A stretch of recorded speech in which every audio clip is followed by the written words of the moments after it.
Fox. Let's hear now from her political partner, Democrats candidate for vice president, Senator Tim Kaine. Senator Kaine, thank you for joining us again this morning. Let's start out with Donald Trump's day.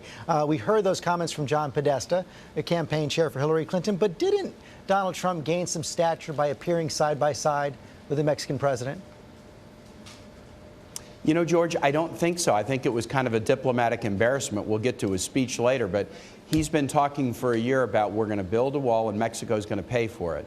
And then he goes and he sits down and he goes eyeball to eyeball with the president of Mexico. And what, he forgets suddenly to bring it up, or he's too afraid to bring it up, or he chokes in the meeting?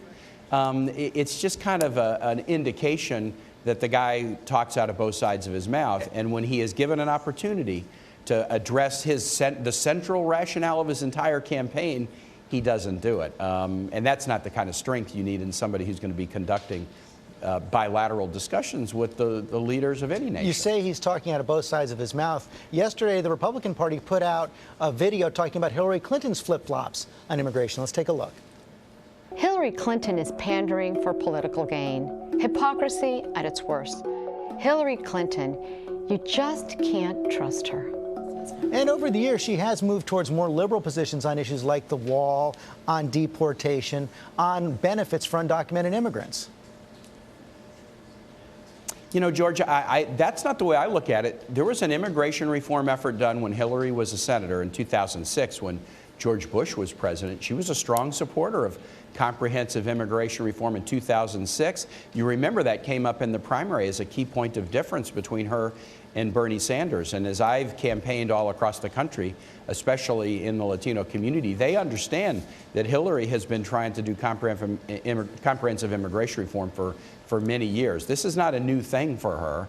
There's a consistency to her position, and that's why she said, look, in the first 100 days, we need to, 30 years after the last reform, build a comprehensive package that includes basically support for dreamers, that includes support for employers, that includes a path for hardworking people to earn the ability to stay here as citizens over many years, and also border security. Those are the key pillars of the plan, keeping families together. It's very different from the division and deportation nation strategy of Donald Trump. Meanwhile, Trump does appear to be closing the gap in some of these national polls right now. They are tightening, and our new poll shows that Secretary Clinton is now as unpopular as Donald Trump. You see her at 59% unfavorable. He's at 60% unfavorable. How do you explain that, and how do you fix it?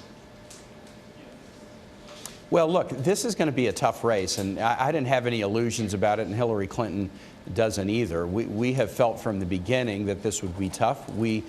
Going into the convention, it was pretty much a dead heat, and we like what we've seen since both conventions because we've put up a bit of a lead in most of the battleground states, but it's not a big lead, and that just means we've got to make our case every day. Hillary yesterday, while Donald was doing his high profile, talking different messages on the two sides of the border. She was at the American Legion in Ohio talking about America's role in the world to that important veterans organization.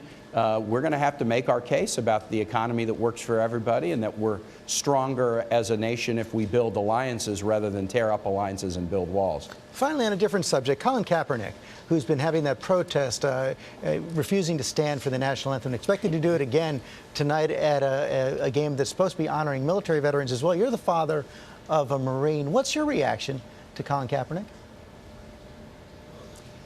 You know, you got to respect people's ability to act according to their conscience. I mean, I'd do it differently. I think if you really thought about issues and about this country, you'd do it differently. And when I heard him explain his rationale, it didn't really make that much sense to me.